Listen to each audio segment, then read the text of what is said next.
ওসমান হাদির উপর সম্প্রতি যে হামলার ঘটনা ঘটেছে, জড়িতদের প্রাথমিকভাবে চিহ্নিত করা গেছে, তাদের কাউকে ছাড় দেওয়া হবে না। আসসালামু আলাইকুম। আজকে গুরুত্বপূর্ণ আপডেটে আপনাদেরকে স্বাগতম। সিঙ্গাপুরের চিকিৎসাধীন ওসমান হাদির শারীরিক অবস্থা কিছুটা অবনতি হলেও এখন স্থিতিশীল রয়েছে বলে জানিয়েছেন ইনকিলাব মঞ্চ। একটি গ্রহণযোগ্য নির্বাচন আয়োজনের জন্য প্রয়োজনীয় সব ব্যবস্থা গ্রহণে সরকার প্রতিশ্রুতি বলে জানিয়েছেন ডক্টর মোহাম্মদ ইউনূস।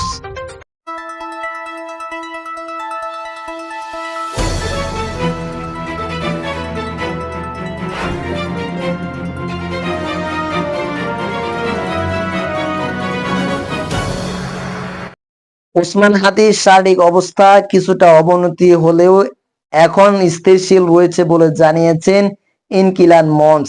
মঙ্গলবার 16 ডিসেম্বর ওসমান হাদি ভেরিফাই ফেসবুক পেজে এক বিবৃতিতে এই তথ্য জানানো হয়েছে।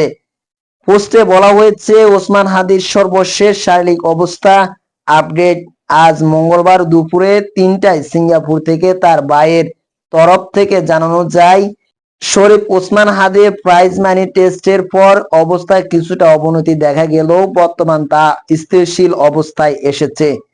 আরেকটি অপারেশন প্রয়োজন, তবে সেটি করার মতো শারীরিক পরিস্থিতি এখনো তৈরি হয়নি।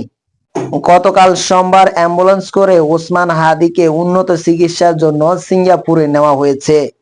একটি বিষয় বারবার মনে করিয়ে দিতে চাই, নতুন বাংলাদেশ গঠনের দায়িত্ব আমাদের সবার উল্লেখ করে ডক্টর ইউনূস বলেন, আপনাদের মূল্যবান ভোট আমাদের রাষ্ট্রের ভবিষ্যৎ নির্ধারণ করে।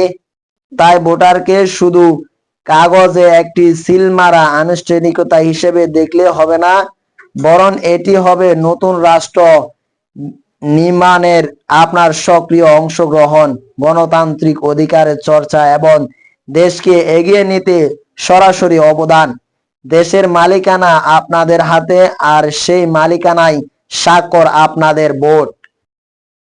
প্রধান উপদেষ্টা বলেন, এই নির্বাচন গ্রহণযোগ্য ও পবিত্রতা রক্ষা করে রাজনৈতিক নেতৃত্বে ভূমিকা অপরিসীম। আমি দেশের প্রতিটি রাজনৈতিক দল নেতৃবৃন্দদের প্রতি উক্ত আহ্বান জানাচ্ছি, আপনারা একে অপরের প্রতিযোগী হিসেবে দেখবেন, কখনো শত্রু হিসেবে দেখবেন না।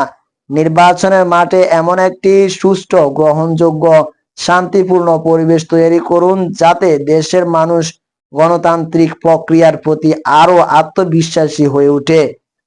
যারা ভোট বক্স ডাকাতি করে তারা দেশের মানুষের স্বাধীনতা হরণকারী মন্তব্য করে ডক্টর ইউনূস বলেন, তারা নাগরিকদের দুশ্মন। তাদের থেকে নাগরিকদের রক্ষা করা আমাদের সবার অবশ্যই কর্তব্য। ভোট জনগণের ভবিষ্যৎ রক্ষা করার অক্ষর। ভোট বক্স ভোট জমা দিতে না পারলে কাঙ্ক্ষিত ভবিষ্যৎ আর রচনা করা যাবে না। আপনার ভোট আপনি সচেতনভাবে ভোট বক্সে দিয়ে আসুন। কেউ বাধা সৃষ্টি করলে তাকে সুশৃঙ্খলভাবে প্রতিহত করুন, আইন শৃঙ্খলা বাহিনীর সহযোগিতা নিয়ে।